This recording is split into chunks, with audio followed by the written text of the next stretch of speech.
Jelas ya, bukan masalah janda, bukan masalah yatim. Tapi masalahnya fakir kada, miskin kada.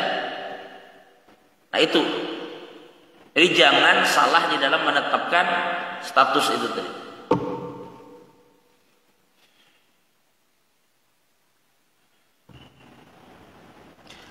Ada sedikit tambahan disampaikan para ulama. Begini para jamaah. Mohon maaf inilah. Kan kita katakan fakir tadi sakit benar kalau maksudnya lah. Fakir tadi kan sakit banget itu karena kadada gawian. Nah, orang yang kadada gawian ini mohon maaf, ulama mengatakan juga begini. Orang yang tidak ada gawian dalam arti inya memang sudah berusaha untuk begawi cuma kada dapat. Ya, atau inya sedang menunggu gawian yang memang pantas inya gawi. Bila nak begawi sembarangan, kan bisa juga, bingung juga, nya kada kawa asalnya begawi. Sesuatu yang inya kada pahami, kada mampu, lalu nya kada mungkin umpat begawi di situ. Dan orang kada mau nerima juga, lain skillnya di situ.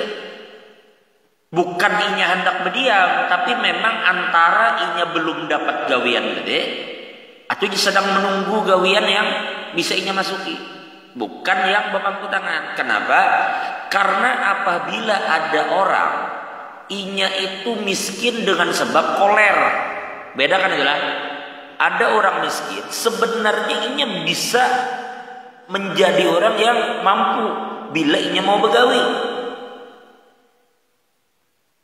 Tapi orangnya pengoler. Kuat dia bahkan kada kuat pengoler dia bang. Lalu susah, maka ulama mengatakan orang yang pemalas ini tidak diberi zakat. Meskipun ia miskin. Karena kemiskinannya itu karena kemalasan.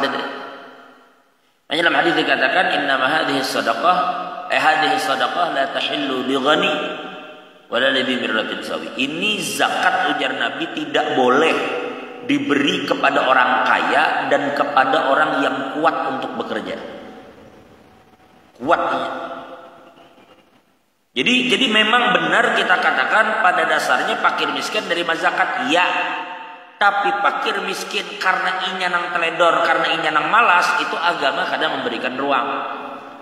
Supaya tahu bahwa apa yang inya kerjakan agama mencela. Makanya Nabi pun berdoa, Allahumma inni a'udzubika minal ajzi wal kasal. Ya Allah, ulun berlindung kepada pian dari sifat malas dan apa? Sifat lemah dan sifat malas.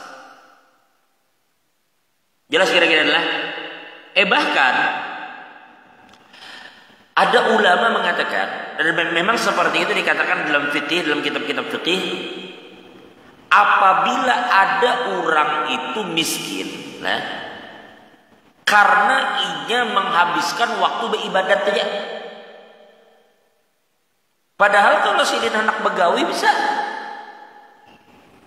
tapi alasannya karena sibuk beribadat. Kada kawa lagi begawi. Lalu miskin. Ulama mengatakan tetap itu kada diberi zakat. Kenapa? Karena inya harus tahu ketika inya mencari nafkah itu lebih afdal daripada inya beribadat. Itu nyata tuh beribadat, apa lagi? Sekedar koler beribadat kada. Kecuali ujar ulama, kecuali orang ini dalam keadaan kekurangan karena nuntut ilmu, itu beda. Ada orang ini sedang menuntut ilmu, lalu kesibukannya menuntut ilmu itu menjadikan inya tidak sempat lagi untuk mencari nafkah karena ilmu masalahnya. Maka ulama mengatakan orang yang sedang menuntut ilmu sehingga kada fokus mencari, maka itu dibantu. Yang ketiga al-amil, yaitu orang nang jadi amil dari bang. Cuma amil ini ya beda ketimbang yang 7. Amil ininya kada nerima zakat, tapi amil itu nerima upah.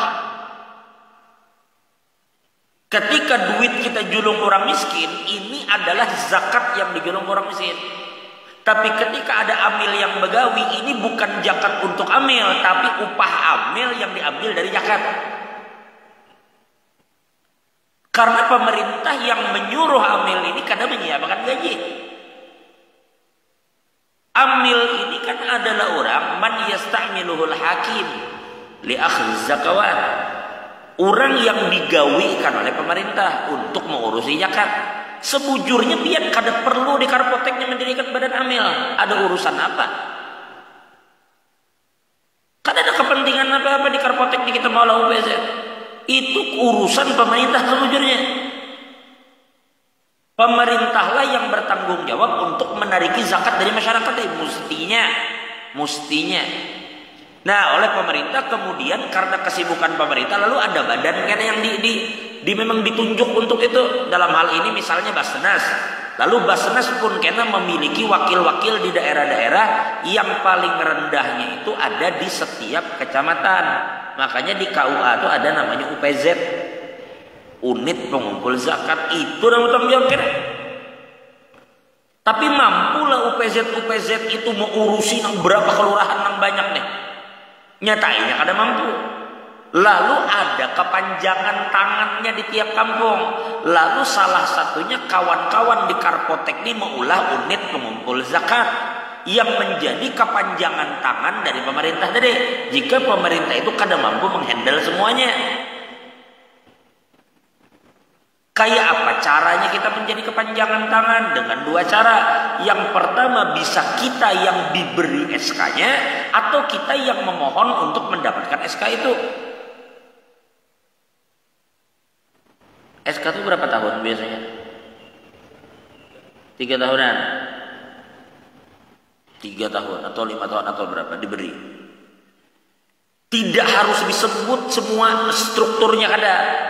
Tetapi ketika sudah mendapatkan izin dan SK dari pemerintah untuk menjadi kepanjangan tangan mereka, tinggal panitia kena sesuaikan aja berapa orang yang perlu dan berapa tenaga yang dibutuhkan untuk dalam pengumpulan zakat ini. Itu fleksibel aja. Hendak 15 orang, hendak 10 orang, tergantung dengan kebutuhan di lapangannya kan. Tapi izin ada. Nah, itulah yang disebut dengan amil. Apabila ada badan itu berdiri sendiri pemerintah nyuruh kada, memberi izin kada, mereka meminta izin pun kada juga, maka itu kada bisa disebut amil meskipun inya menamakan dirinya amil. Tapi agama tidak memberi mereka nama amil. Tetapi dalam fikih mereka disebut wakil. Contoh, karpotek di Masjid Al-Hijrah, panitia di luar sana mengolah tenda sebagai unit pengumpul zakat kan, dan memang mendapatkan mandat resmi katakan seperti itu karena SK-nya ada. Di tengah jalan antar panitia kada berkecocokan, misalnya ujung sekung kenapa kayak itu lalu pecah, lalu ujar nang separuh kayak itu kita mengolah bahasanya ya. Kita ke pinggir jalan sana mengolah. Lalu bubuhannya mengolah bahasa di sana. Tapi kada ada yang pernah menyuruh, kada yo minta izin. Sekedar inisiatif seorang aja karena tergesek lawan nang di sini. Maulahlah ke pinggir jalan dengan tenda yang lebih mewah, lebih harap diposting kemana-mana yang adu ke situ pun banyak. Ganal tulisan badan amil zakat. Tetap mereka yang tidak berizin atau tidak meminta izin ini tidak disebut sebagai amil. Ini namanya wakil. Jadi tenda nang di pinggir jalan itu nang merasa berpisah dari karpotek tadi itu kita sebut wakil. Nang ini disebut amil. Apa bedanya? Kita kan menjulung zakat itu kan kada tentu malam hari raya. Ada nang 5 hari sebelum hari raya julung zakat. Amil pun kada juga membagi di tanggal 25 Ramadan tuh. Disimpaninya kalau tuh sampai ini di sini kebela berbagi biasanya.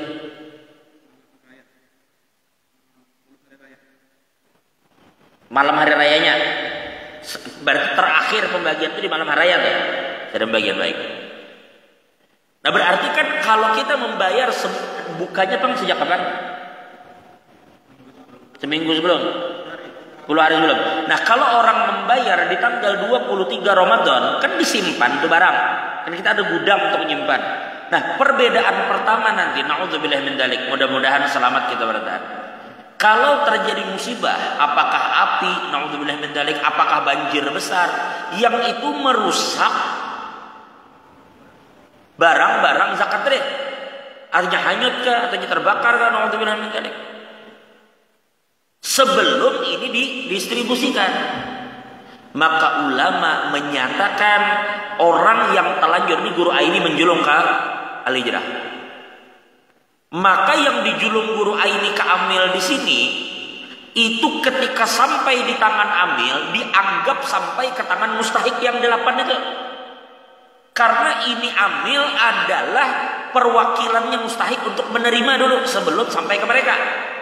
Jadi kita boleh katakan di satu sisi amil itu adalah tangannya mustahik.